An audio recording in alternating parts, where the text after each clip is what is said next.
국가에서 붙여주는 거죠. 그래서 북한에서 결혼한 한일 커플이죠. 메구미 씨와 김영남 씨는 결혼 1년 만에 사랑의 결실로 예쁜 딸을 낳는데요. 아, 그나마 좀 그나마 이 아이들은 난 좀 뭔가 살 재미라도 뭐가 있으면 좋겠어. 그래서 딸의 이름은 은경이었다고 합니다. 은경. 1987년에 딸을 낳았고요. 그들은 단란하게 행복한 결혼 생활을 했던 것 같아요. 잘했다. 메구미 씨가 가끔 일본 음식도 해주고. 메구미가 실종된 지 20년 만에 여중생 실종 사건을 해결할 어떤 단서가 하나가 나오게 됩니다. 그게 바로 증언인데요. 너무 의외의 인물이 증언을 하게 됩니다. 자, 20년 만에 이 단서가 발견되면서 기존까지 실종 사건이었던 이 사안이 일순간에 납치 사건으로 돌변하게 됩니다.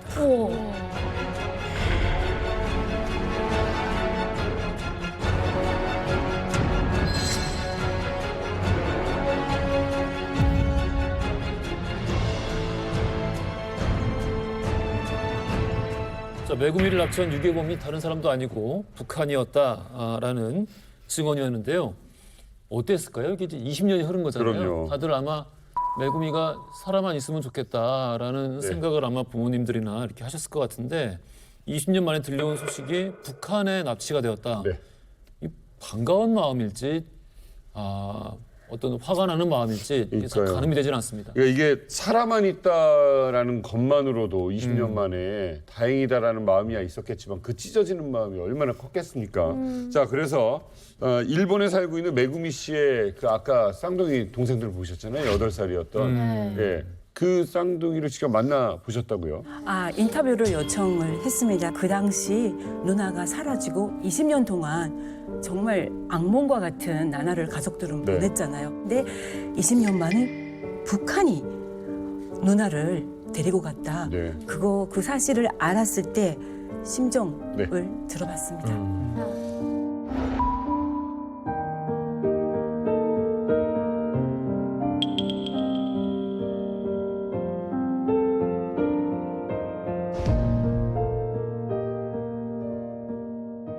でいなくなって20年という月日が経ってめぐみさんがなんと北朝鮮に拉致されたという事実が明らかになりました。北朝鮮にいるということが分かった後、家族の生活とか精神的な考え方とかはどのように変わったのでしょうか。そうですね、姉が北朝鮮にいると分かる前の20年は本当にその足跡もですね、痕跡も何一つがない、情報も証拠も何一つないということで、ある意味生きてるか死んでるかが分からない大変苦しい中で姉を待ち続けました。そしてその姉が拉致された後ですね、その97年にめぐみが北朝鮮にいるという情報があって、初めてそこで姉と会えるかもしれないという淡い期待を持ったのも事実です。ただ一方で相手が北朝鮮という国であるということを知ったときに、その時はさほど詳しいことは知りませんでしたけれども、やはり相手がああいうその独裁国家であるがゆえにですね、簡単には姉が北朝鮮にいることが分かっても帰国ができることは難しいのかもしれないという気持ちがありましたが、ただ生きているか死んでいるか分からないという苦しさに比べればですね、姉が北朝鮮にいるということが分かったのはとても明るい気持ちになったというのはすごく違う表現かもしれないんですが、本当にその見えなかったものが見えたと、光に照らされた気持ちはあったっていうのが正直な本音ですね。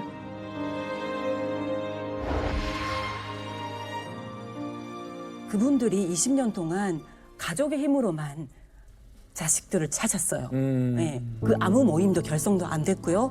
왜냐하면 북한의 소행이지 않고 그냥 단순 가출이다. 네. 남녀가 증발했다. 이런 식으로 또 보도가 나갔기 때문에 그 사람들을 하나로 묶는 조직이 없었는데 97년 메구미의 아버지가 대표를 맡아서 납치 피해자 가족 모임을 만들었습니다. 근데 그 이후로 서로 의지하면서 이제 북한을 상대로 기나긴 싸움이 시작됐죠. 이제 메구미 아버지는 돌아가시기까지 1,400번을 넘는 강연을 전국 어디든 오라고 하는 데는 날아가셔서 하셨고 그 길거리에 나가셔서 서명도 받고 뭐 이제 전단지도 뿌리시고 근데 초기에는 사람들 쳐다보지도 않고 뭐 발로 차는 사람들도 있었고 그랬다고 합니다. 그 당시의 여론이라는 게. 자, 평양에 메구미가 살고 있다라는 충격적인 증언. 무려 실종된 지 20년 만에 밝혀진 진실이었습니다. 하루아침에 갑자기 북한으로 끌려간 13살의 여중생 메구미. 과연 어떤 삶을 살았을지 우리가 한번 짚어보겠습니다. 북한이 메구미한테 한 가지 약속을 했대요. 너가 만약에 조선말, 그러니까 이제 한글을 완벽하게 마스터를 하면 그때 고향으로 돌려보내줄게. 집에 보내준다고 하니까 그 말을 그냥 철석같이 믿고 하루하루 정말 열심히 집에 갈 날만 생각하면서 조선말을 배운 거예요. 그 동시에 메구미는 일본에 파견되는 뭐 간첩들 이런 사람들한테 일본말을 가르쳐준 선생님이 됐어요. 그래서 메구미가 북한에서 메구미라는 이름이 아니라 유명숙이라는 이름으로 10년 넘게 그렇게 조선말도 배우고 일본말도 가르쳐주면서 생활을 해왔습니다. 그런데 이 메구미는 사실 성인도 아니고 어떻게 보면 13살로 너무 어리잖아요. 네. 네, 그러면 이 어린아이를 납치한 이유가 있나요? 그래서 여러 썰이 있는데 이렇게 어린 줄은 몰랐다. 배에서 이제 딱 내리게 했을 때 13살이다. 이렇게 중학교 1학년 치고는 키가 좀 컸대요. 그런 썰도 지금 유력하게 있고요. 또 어떤 권자고는 그냥 마구잡이로 잡아갔다. 마구잡이. 또 본인의 모습을 봤다. 노출돼서 잡아갔다. 뭐 여러 가지 썰이 있어요. 근데 정말 너무 어려서 북한 측에서도 권자곤도 막상 데려가 보니 조금 당황했다. 그런 보도를 제가 본 적이 있습니다. 또 이제 메구미 씨 같은 사람들한테 신분이 필요한 거죠. 맞아요. 그런 신분을 가지고 침투시키는 거죠. 그 칼기 폭파 그 김현희 씨도 일본 사람으로 가장하고 들어가셨잖아요. 그래서 뭔가 그렇게 작전을 다 하고 나서 잡혔을 경우에 자기는 북한 사람이 아니라 일본 사람이라고 얘기를 하는 거예요. 그러면 국제사회에서 북한은 쏙 빠지고 일본 사람이 한 것처럼 그렇게 둔갑하기 위해서 이제 신분을 필요한 거죠. 그 나중에는 여러 증언들이 나오면서 김정은, 김여정, 김정철, 그러니까 김씨 로열 패밀리의 가해 선생님. 그러니까 고용희가 아이들이 일본어를 배우기를 원했다. 네네. 그래서 선택된 게 메구미였다. 네. 그런 썰도 있습니다. 북한에서 영화 산업 발전시키겠다고 최은희 신상옥 선생님 납치 사건이 있었잖아요. 네. 근데 이게 지금 보니까 공작원들이 자기 스펙 늘리려고 무작정 납치했다. 찌갑니다. 그렇습니다. 자, 북한의 거짓에 속아서 오랜 시간 동안 이 북한 간첩들의 원어민 교사로 살아왔다고 하는 메구미. 집으로 돌아갈 희망도 잃은 채 절망에 빠져있던 그녀에게 운명처럼 한 남자가 다가옵니다. 1985년 말경에 어떤 남자가 메구미를 찾아와요. 이유는 일본어를 배우기 위해서 찾아왔다라는 이유였고 이 남자의 그때 당시 나이가 20대였고 메구미도 이제 20대 초반에 두 남녀가 이제 붙은 거죠. 둘이 연애를 하기 시작했는데 이 남자한테도 충격적인 이제 사실이 있어요. 뭔데요? 이 남자 메구미와 사랑에 빠지게 된 이 남자는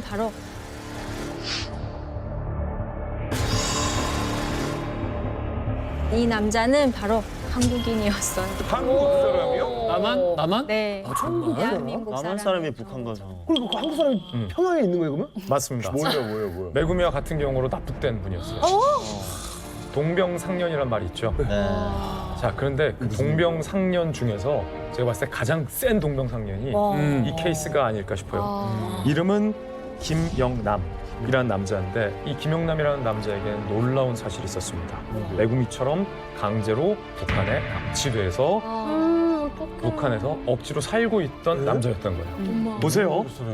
두 사람이 서로에게 끌렸다면 그 이유는 부모님과 내가 살던 고향과 내가 살던 동지와 친구들을 다 멀리하고 억지로 북한 땅에 끌려와서 살아가야만 했던 두 남녀.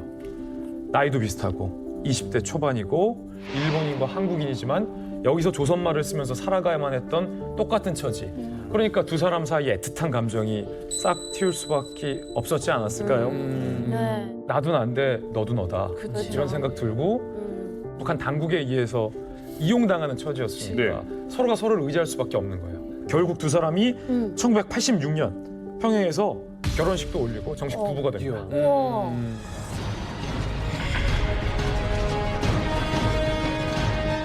이게 왜 그러냐면 그 한국 전쟁이 끝난 다음에 이제 60년대 말까지만 하더라도 어느 정도 북한에서는 한국의 문화, 사회, 시스템을 어느 정도 파악을 했어요.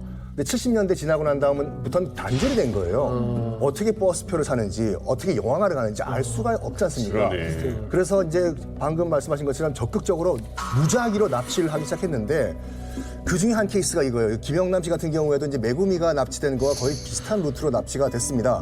이제 메구미 씨가 이제 77년도에 납치가 됐잖아요. 1년 후인 1978년 8월 5일에 당시 17살이던 김영남 학생이 친구들 9명과 함께 이제 군산 앞바다에 있는 선유도에 놀러 갔어요. 9명이? 9명에서 그러니까 한 저녁 8시쯤 딱 해가 질 때 이제 그 김영남 씨가 혼자 산책을 나갔다고 해요.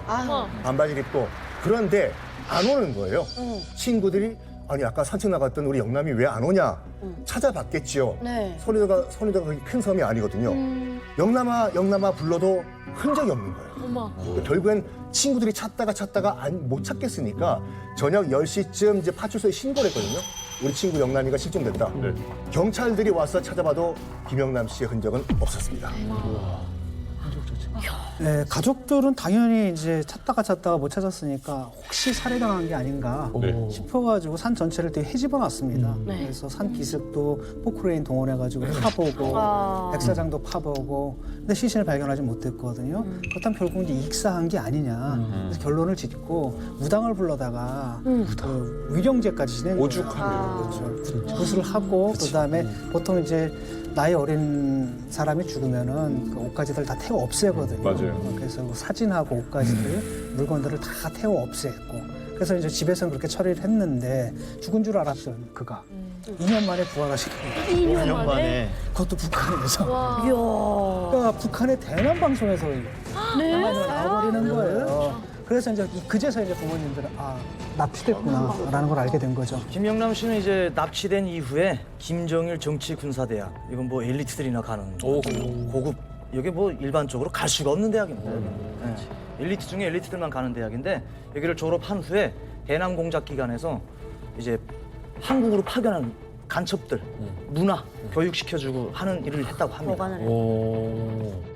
북한에서 결혼을 했는데 한 사람은 일본에서 납치된 사람이고 한 사람은 대한민국에서 납치가 된 사람이에요. 이게 무슨 비극적인 또 국제 결혼입니까? 여기서. 근데 북한에서 이런 사람들은 결혼을 자유롭게 시켜줬을까요? 나는 아예 말도 입도 뻥끗하지 말라고 살게 했을 것 같은데. 그렇죠. 메구미 같은 경우에도 사실 북한에서 24시간 감시 당했을 거예요. 그치. 그것도 모자라서 북한이 사실 아까 우리 김진 기자님 얘기한 것처럼 동병상련의 어떤 그런 감정으로 다가갔다고는 하지만 북한이 철저하게 메구미를 감시하게 할 24시간 감시하게 할 사람으로 또 다른 나쁜 피해자를 붙인 거죠. 거기다가 같이 가서. 그래서 사실 서로가 서로를 감시하고 거기서 살아남고 의심하고 이게 사실 북한 사회의 어떤 체제가 유지되는 버팀목이니까 그런 거를 북한이 그냥 체계적으로 정말 계획을 해서 불을 붙인 게 아닌가 싶습니다. 이들 같은 경우에는 북한에서는 뭐 자유 결혼이라고는 할 수 없죠. 왜냐하면 국가에서 이렇게 해준 거기 때문에. 왜냐하면 북한에서 이제 납치돼 간 사람들은 거의나 생활용품은 괜찮습니다. 왜냐하면은 북한에서 쓸모 있는 사람들은 자기네가 관리를 하기 때문에 관리를 해가지고 교육할 때 이용을 해야 되기 때문에 그 사람들이 먹고 살기 힘들고 굶어 죽으면 안 되지 않습니까? 그렇기 때문에 어느 한 곳에 저희도 모릅니다 이거는. 어느 한 곳에 따로 딱 갖다 그냥 그 집에다 지어놓고 거기서 살면서 24시간 감시를 하면서 살고 있는데 다른 북한 주민하고 이 사람하고 결혼한다는 건 상상도 할 수 없는 겁니다. 동네도 격리가 돼 있어요. 당연히 딱 그렇죠. 있어요. 진짜? 공작원 자체도 북한 일반 주민들 모릅니다. 몰라요. 공작원 세상에, 자체도. 세상에. 그 사람의 얼굴을 보면은 북한 주민들도 사살하게끔 되어 있습니다. 원칙. 왜 그러냐면 자기 얼굴이 공개됐기 때문에. 그렇기 때문에 이제 국가에서 붙여주는 거죠. 그래서 북한에서 결혼한 한일 커플이죠. 메구미 씨와 김영남 씨는 결혼 1년 만에 사랑의 결실로 예쁜 딸을 낳는데요. 그나마 좀 그나마 난 좀 뭔가 살 재미라도 뭐가 있으면 좋겠어. 그래서 딸의 이름은 은경이었다고 합니다. 은경. 그래서 1987년에 딸을 낳았고요. 그들은 단란하게 행복한 결혼 생활을 했던 것 같아요. 메구미 씨가 가끔 일본 음식도 해주고 그렇게 살던 그들의 운명을 갈라놓는 사건이 일어납니다. 왜 또? 와 아니 이제 겨우 이제 마음 붙이고 이제 행복해지려고 하는데 도대체 무슨 일이 또 여기서 일어납니까? 이 사건을 아까 제가 최초에 소개해드릴 때 이게 단순한 납북 사건에 그치지 않는다라고 말씀드렸잖아요. 북한과 일본 간의 관계를 뒤흔드는 사건이 발생하게 됩니다. 자, 시점을 일본에 남겨진 메구미 아빠 시점으로 옮겨볼게요. 여러분이 메구미 아빠라고 생각해보세요. 가만 안 있죠. 가만 못 있죠. 그렇죠. 잠이 오겠습니까?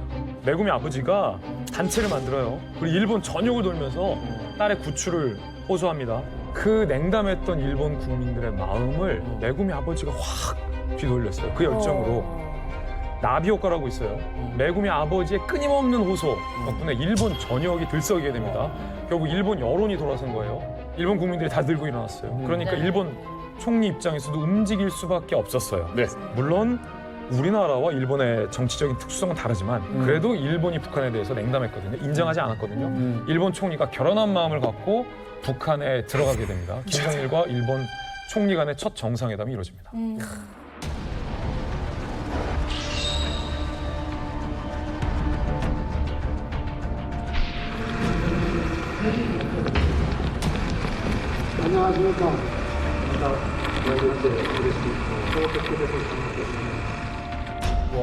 자, 북일 정상회담이 이어집니다. 이때 정말 전 세계가 난리였어요.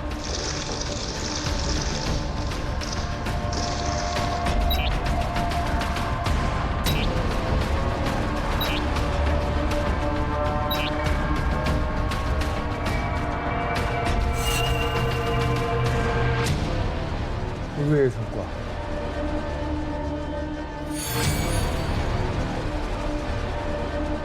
메구미 납북 사실을 인정합니다.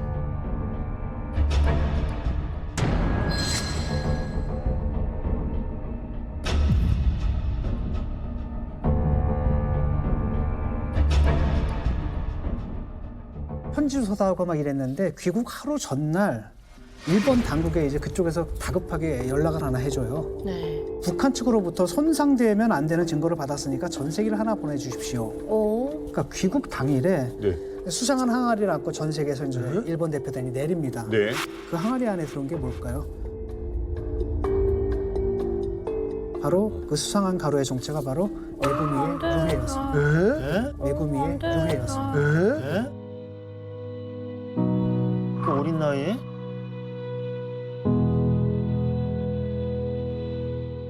김정일이 이제 고이즈미에게 알려준 메구미의 근황이죠.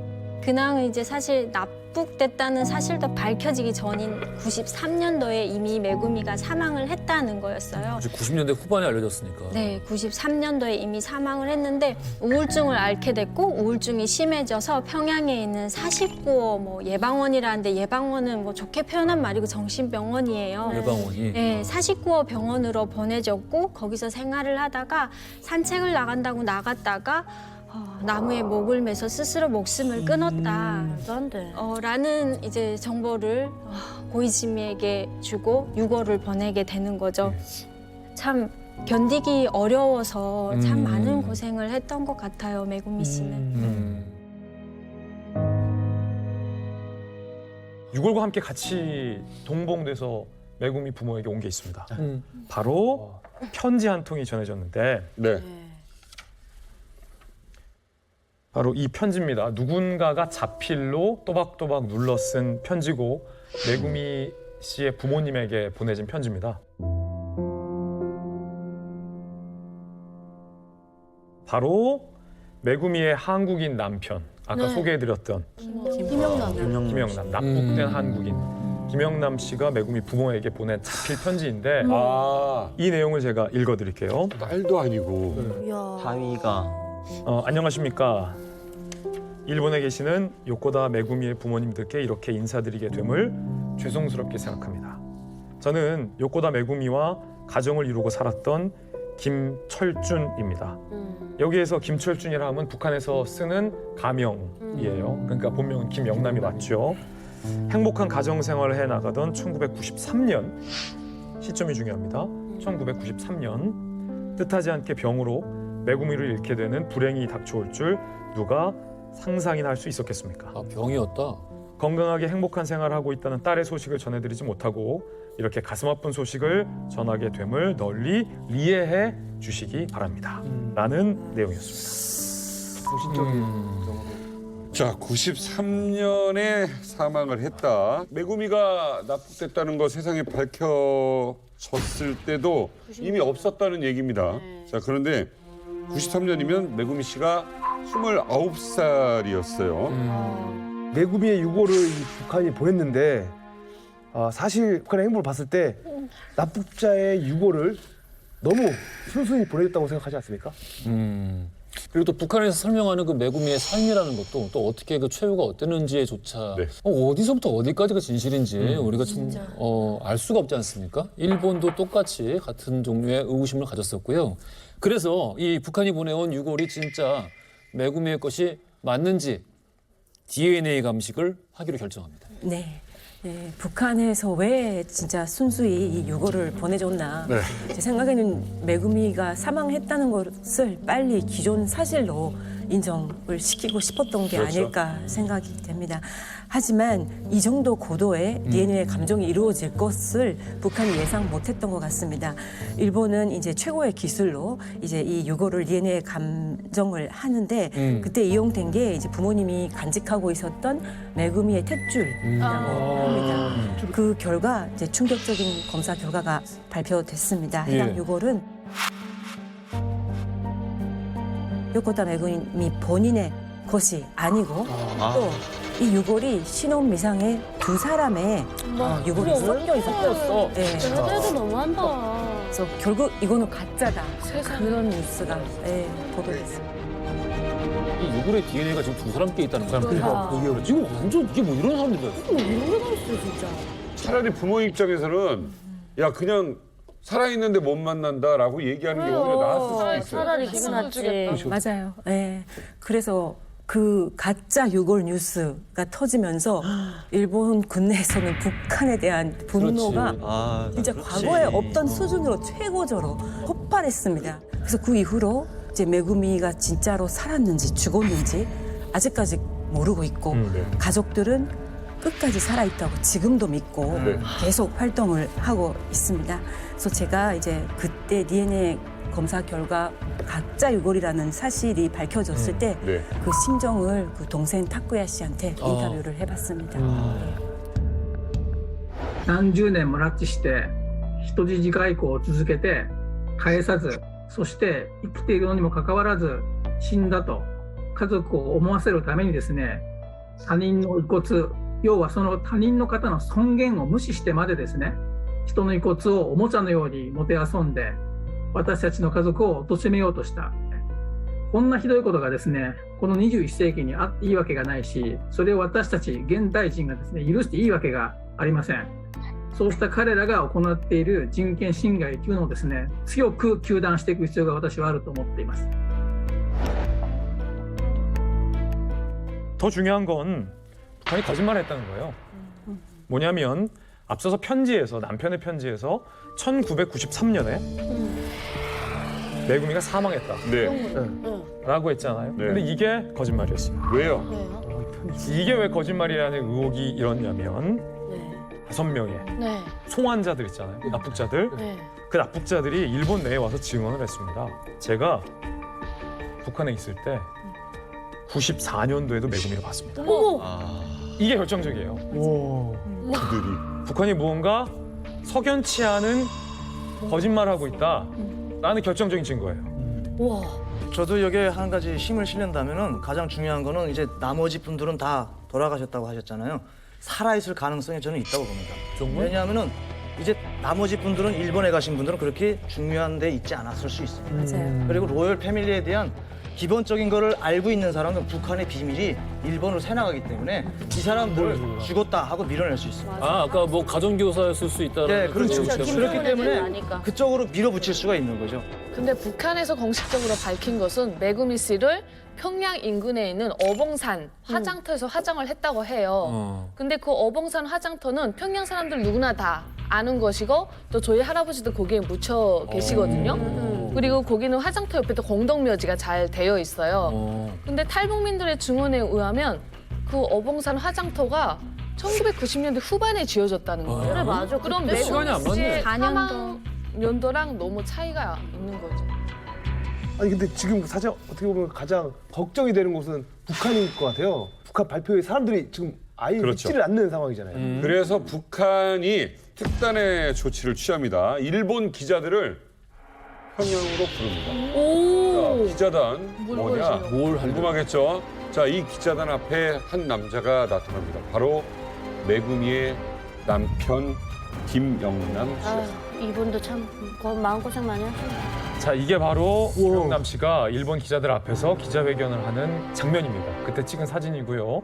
참 기막힌 건 결혼할 때 본인이 맸던 넥타이랑 똑같은 넥타이를 이 남편이 그날 메고 나왔어요. 그러면서 메구미 사망 날짜를 왜 93년으로 했느냐 라는 의문이 일본인들 사이에서 컸잖아요. 94년에 멀쩡히 살아있는 걸 봤다는 사람이 있으니까 이 남편 김영남이 얼마나 군색한 변명하냐면 메구미 사망 날짜를 93년에서 94년으로 정정한다. 어머, 94년으로 정정한다. 어머. 93년으로 처음에 발표한 이유는 내가 시간이 없었고 당황했기 때문에 아내가 사망한 날짜를 내가 착각했다. 아, 그 생일을 착각한 것도 아니고 죽은 여자를 어디. 북한 당국이 내놓은 최대치의 그럴듯한 해명과 반박이 고작 이거예요. 신분을 밝히는 거. 94년도에 사망했는데 우리가 시간이 없어서 착각했다. 어머. 그래서 93년도로 정성껏 편지를 자필 편지를 써서 보냈다. 그러니까 북한이 이거보다 더 그럴듯하고 설득력 있는 반박과 변명을 하지 못했던 거죠. 없는 거죠. 일본 가족회 피해자 모임 관련된 논들은 100% 아직 살아있다 이렇게 믿고 있어요. 또 어떤 정치인이 살아있을 가능성이 희박하다 이 발언을 했다가 낙선했습니다. 절대로 받아들일 수 없는 어떤 일본 이제 정서적인 이제 공감대가 된 거예요. 메구미는 살아있어야 된다. 그래서 뭐 메구미가 지금 살아있어도 60이 가까운 나이가 됐잖아요. 그래도 물증이 하나도 없다는 점 하나를 들더라도 살아있을 가능성은 있다고 생각을 하고 또 그 가족들의 마음도 충분히 이해를 합니다. 야, 메구미는 그러니까 상징이 됐군요. 그렇죠. 또 이제 5명 귀환한 분들이 많은 증언을 했습니다. 메구미랑 같이 언제부터 언제까지 북한에서 같이 살았다.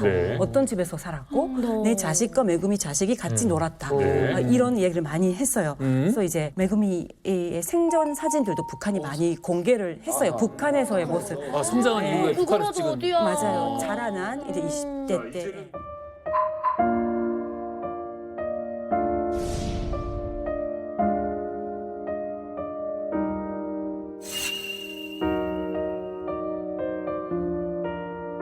근데 너무 자세도 이런 것들이 너무 똑바로 보시는데 아프신 분 같지 않은데. 제가 봤을 때는 북한 당국에서 되게 관리를 많이 한 사람으로 보여요. 중앙당 안에서 사는 사람들의 분위기, 북한에서는 그 안에 사는 사람들의 때깔 이런 게 다르거든요. 이 사람들 생활 수준은 저희가 생각하는 그 이상입니다. 신발도 저런 구두 많이 못 신었어요. 저런 가죽 구두. 이 사진만으로 우리가 미루어 짐작할 수 있는 건 많지는 않겠지만 그래도 적어도 사진 속의 사람이 불행해 보이진 않아서 저는 그거는 좀 마음의 위안이 되네요. 어쨌든 북한은 메구미가 사망했다라고 입장을 밝힙니다. 자, 그렇다면 여기서 메구미 사건이 이제 끝이 난 걸까요? 아니죠. 메구미 사건은 사실 지금부터가 시작입니다. 자, 일본인 납북자와 비극적인 사랑을 키웠던 한국인 납북자. 자, 메구미의 남편이자 남한의 대한민국의 납북자인 김영남 씨의 이야기입니다. 네, 그렇죠. 일본 열도를 흔들었던 최연소 납북자 메구미 씨 그리고 그녀의 남편이 한국인 납북자였다는 사실은 저때 당시 우리는 몰랐어요. 아까 편지에서 봤듯이 김철준이라는 가명으로 소개했죠. 하지만 이 김철준이 납북자 김영남이었다라는 걸 밝힌 사람이 있습니다. 한국과 중국, 일본을 오가면서 김영남의 어머니까지 만나 직접 DNA 대조까지 한 사람의 열정인데 그 휴민트를 직접 이 자리에 모셨습니다. 전후 납북자 피해가족 연합회 대표 최성용 대표님입니다.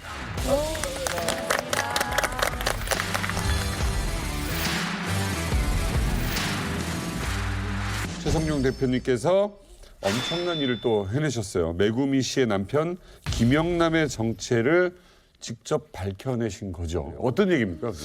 제가 그 2000년도부터 사람들은 이제 납북자 국군포를 구해오는데 2004년도 일본 기자가 어떻게 사람을 구해오고 이런 광경을 한번 취재하고 싶습니다. 그래서 마침 북한에서 이제 사람이 좀 한 사람이 나와가지고 1박 2일을 같이 했어요. 하는 중에 이 친구가 최 선생, 제가 오늘 선물 하나 드리겠소 그러더라고. 지금 메구미 그 학생의 남편이 같은 시대에서 끌려온 한국의 학생입니다. 그걸 저한테 얘기를 하길래 누구요? 학생 5명인데 누구요? 자꾸 나는 접견을 했지. 그랬더니 김씨입니다. 그래요. 그러면서 거기서 이제 또 합의를 봤어요. 들어가서 메구미 남편 사진하고 증거가 될 수 있는 것을 좀 갖고 나오시오. 어느 때 만납시다 하고 그 다음날 헤어진 거야. 첩보다. 엄청 높은 자리에 있는 사람인가 봐요. 그러니까 아니 어떻게 한국에서 납치된 학생이다라는 단서 하나만으로 김영남 씨라는 걸 어떻게 이게 특정하게 된 거예요? 이걸 확실하게 이제 밝히게 된 것은 DNA가 나오니까 이제 이렇게 됐고.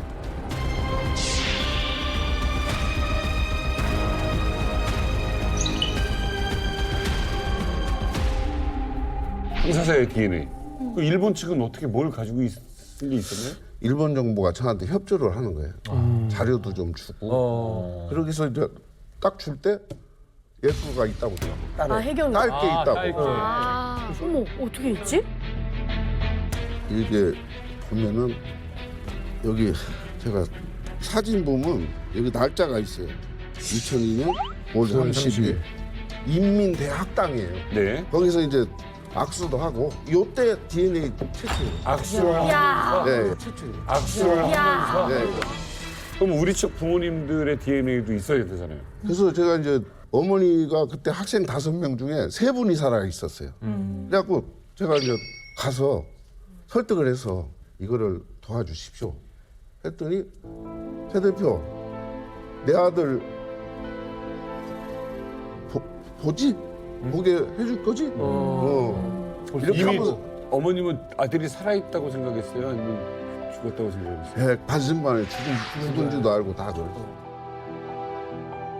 그러니까 지금 어머니가 3분 다 뺐거든요. 네. 이 3분의 심정은 기대. 메구미 뭐 잡혀가서 어떻게 됐든 메구미가 내 며느리면 좋겠다. 살아만 있어라. 살아만 있어라. 뭐 이런 막 기대 맨날 전화 오고. 그래서 결과가 어떻게? 예, 98% 나왔어요. 98%. 98%. 상당히 높은 거. 그러면 이건 가족이네.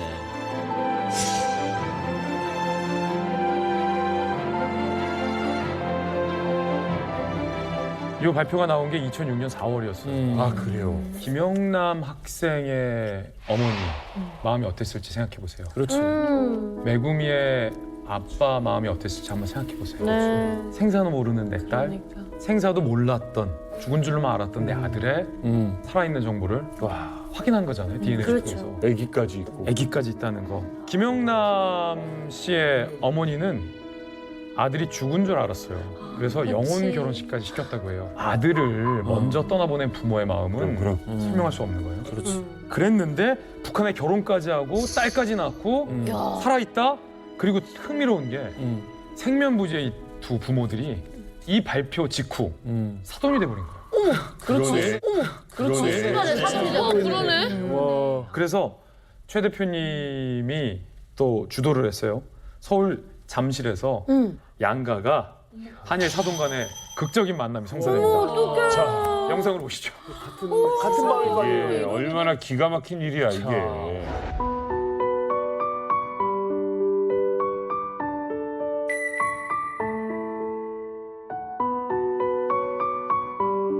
네, 20년이 넘도록 서로 사돈인 줄도 모르고 지내던 양가의 첫 만남이 이뤄진 셈인데요. 참 기구한 운명의 가족이라고 할 수가 있겠습니다. 이게 무슨 일이야. 기분이 어떠실까?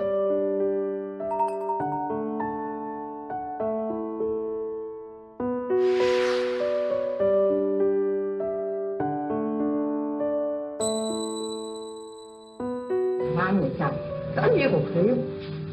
글쎄요, 만나봐서 이제 어떤 말이 나올지는 잘 모르겠어요.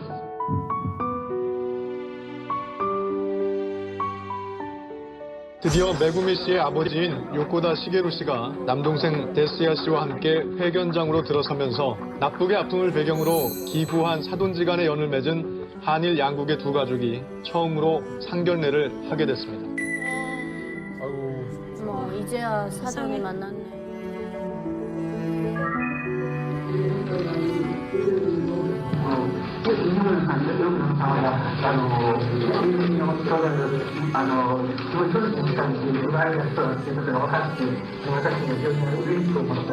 얼굴이 이렇게 많이 닮은 것 같아요. 따님을 닮아서 아마 그렇게 예쁘고 순한 얼굴이 나왔나 싶은 생각도 들고 그래요.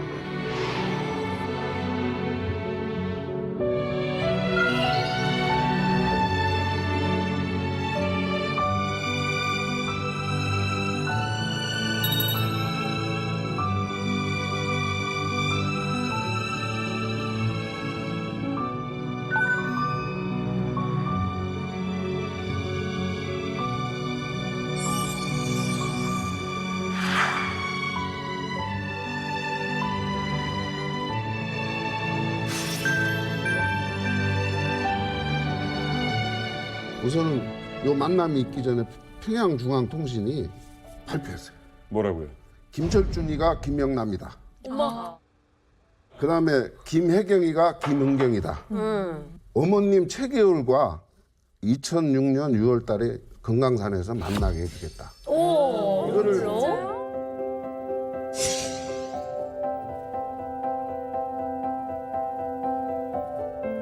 이거를 딱 발표를 하는데 제가 엉엉 울었어요. 처음으로 북한이 자백한 거예요. 그러니까요. 그다음에 DNA 딱 나오고 나서 제일 미안한 것이 두 어머니. 네. 속된 말로 나머지 아까 세 분 중에. 그 가족들이 미안해서 내가 참 몸둘 바를 몰랐는데 오히려 그 할머니들이 저한테 전화 와서 축하한다. 하나라도 찾았으니 참 다행이다. 다른 어머님들도 희망을 갖게 된 거잖아요. 영남이가 살아있으니 내 아들도 살아있을 수 있다는. 그렇죠. 사실 뭐 아들이 죽은 줄 알고 이제 영혼 결혼식까지 시켰는데 그래도 잘 살고 있는 거잖아요.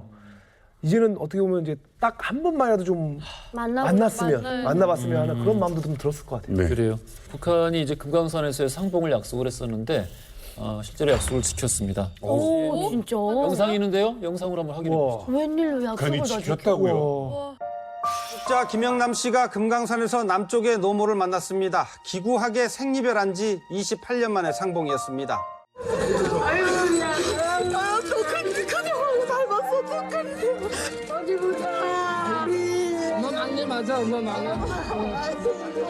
28년의 세월, 그것도 남과 북으로. 그래도 피부치는 금방 알아봅니다. 해수욕단 막내 아들이 죽은 줄 알고 제사까지 지냈던 팔순의 어머니. 야, 이 메구미 사건이 이렇게 왔다고?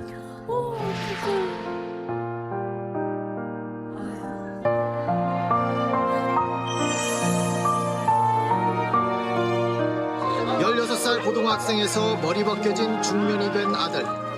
오래오래 사셔야지 건강하셔서. 내가 이제 막내 아들 엄마한테 효도 좀 할게. 완전 북한 말로 다 바뀌었네요, 억양이. 어렸을 때 그럴 수밖에 없죠. 어떡해.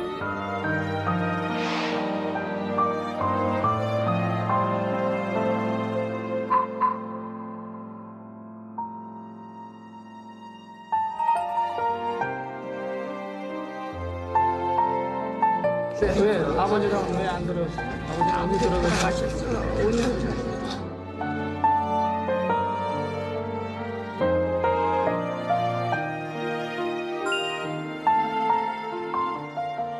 왔네. 신경이네. 나타났구나. 어떡하면 좋아. 아유, 사진이 많이 봤어.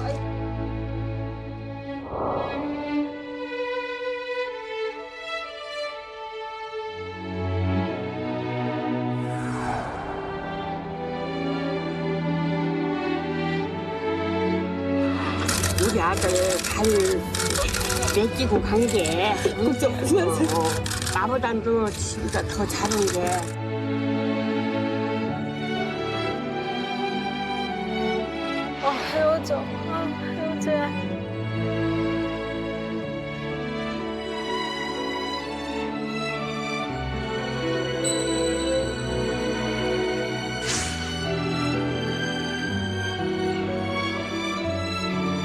무슨 자격으로 저 사람을 가둬놓고 있는 거야?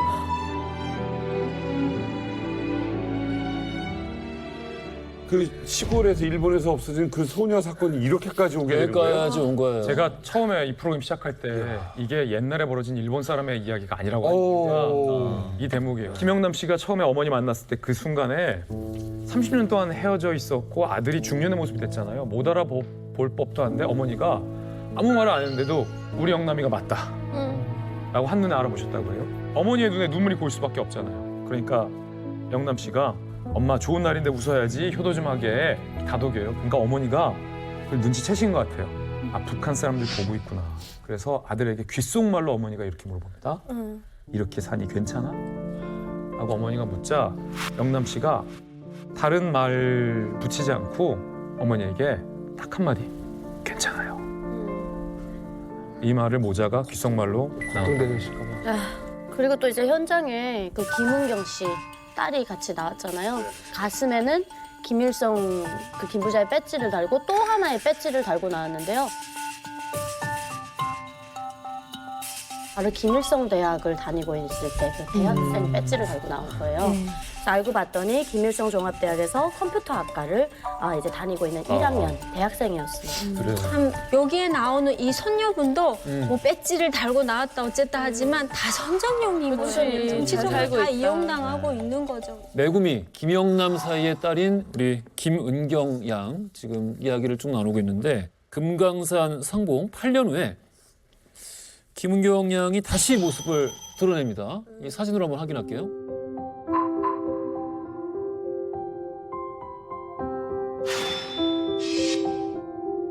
어머, 애기도 나왔어요? 네. 와 할머니 만나네. 그 할머니죠. 매구미 어머니죠. 그러네.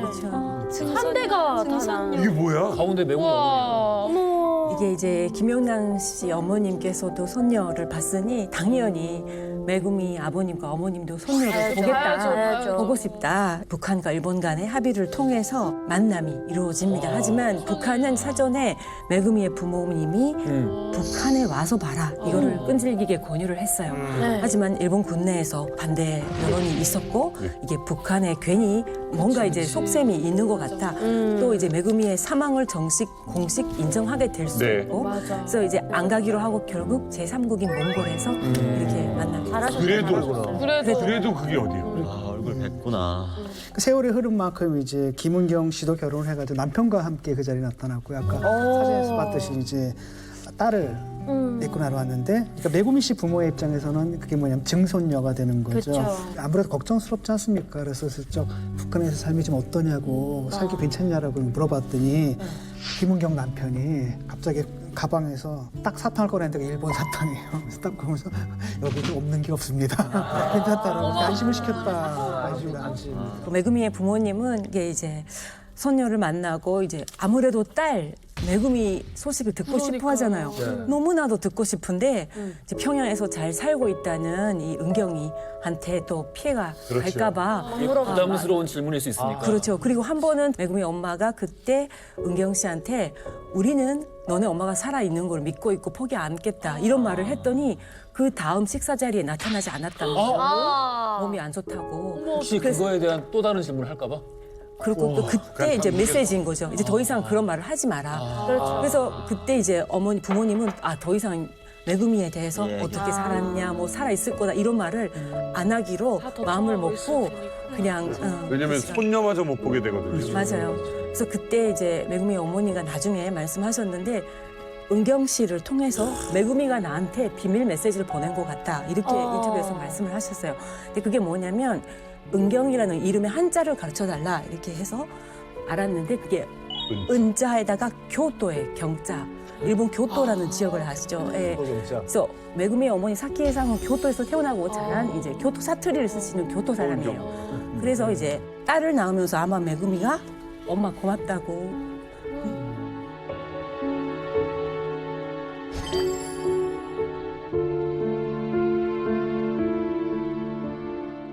이게 참 그런 생각이 들어요. 북한이 막무가내로 이게 납치를 해서 데려가는데 데려가 놓고 피해자 쪽에서 이 북한이 데려갔다는 걸 다 입증해야 되고 입증한 이후에도 별 얘기가 없다가 자기들한테 정치적 이익이 돌아올 때쯤 되면은 되게 무슨 선심을 쓰듯이 뭐 만나게 해주겠다 이런 식으로 이 뭔가 북한의 납치는 약간 무슨 우리 동북아에서는 일종의 자연재해처럼 받아들여야 되는 건지 그렇죠. 이거를 계속 두고 볼 수는 없다라는 생각이 들기도 하고요. 학교를 보냈던 딸이 이 집에 이렇게 돌아오지 못한 채로 얼마나 많은 세월이 흘렀습니까? 아버지는 인생을 통틀어서 딸을 기다리면서 지내다 2020년 17세를 이기로 결국 돌아가셨습니다. 네, 메구미에 대한 유언을 책으로 남기셨고요. 돌아가시기 전날까지 메구미가 그 납치되기 전날에 생일 선물로 아버지한테 준 그 빚을 가슴에 품고 있었다고 합니다.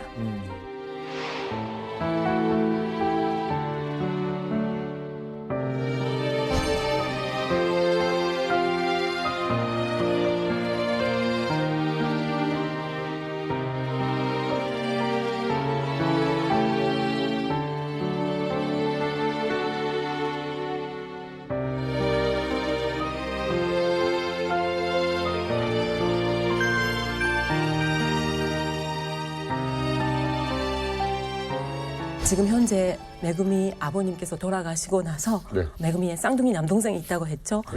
그 타쿠야 씨 형조 타쿠야 씨가 지금 가족회 회장을 맡고 계속 이어가고 있습니다. 운동을. 가장 슬펐던 것은 결혼식 때도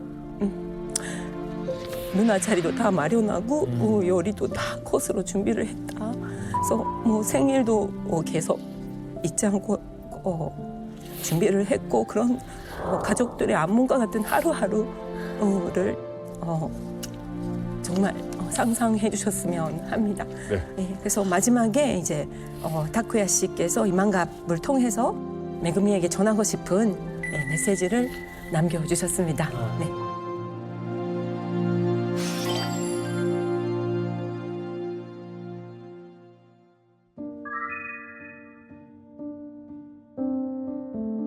めぐみちゃん元気でいますか？とても辛い毎日を過ごしていると私は思っています。自由な行動、自由な発言、全く許されないためにですね、めぐみちゃんが13歳まで暮らしていた日本とは全く違う世界の中で毎日を生き延びている。そうしたことを思うと本当に私はですね、弟として日本人としてごめんなさいと言うしかありません。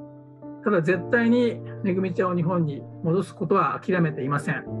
日本国民、全世界の世論がですね、めぐみちゃんが日本に帰国することを強く願っています。どうか体を壊さず、ご家族みんなで元気で日本に帰ってくることを望んでいます。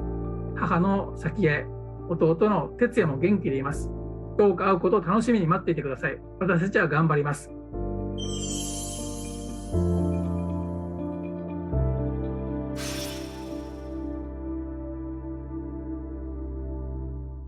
마지막으로 이번 기회에 이거를 꼭 한국 시청자분들한테 공개를 해주셨으면 하는 부탁을 받아서 뭡니까? 이게 이제 그분들이 활동하시는 분들이 만드신 사라진 분들의 포스터입니다. 분들의 포스터입니다. 공식 인정된 사람이 17명인데 800명을 넘는 사람들이 북한에 의해 납치된 가능성이 높은 사람들이고 공개를 원하지 않는 분들도 200명이 더 계시니 뭐 거의 1000명 정도 되지 않을까 싶습니다.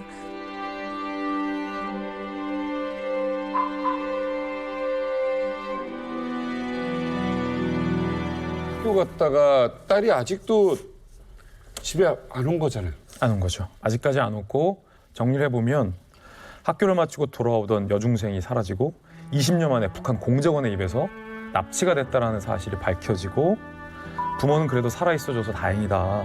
희망을 갖기 시작했고 총리와 북한 김정일 간의 정상회담까지 이어졌지만 돌아온 건 메구미의 유골, 하지만 가짜 유골.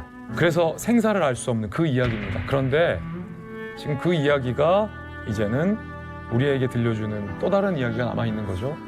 왜 우리는 메구미의 가족처럼 김영남의 생사에 대해서 들끓고 일어나지 못했나. 우리는 메구미의 이야기는 잘 아는데 왜 김영남의 어렸을 적 이야기에 대해서는 눈물을 흘리지 못하느냐.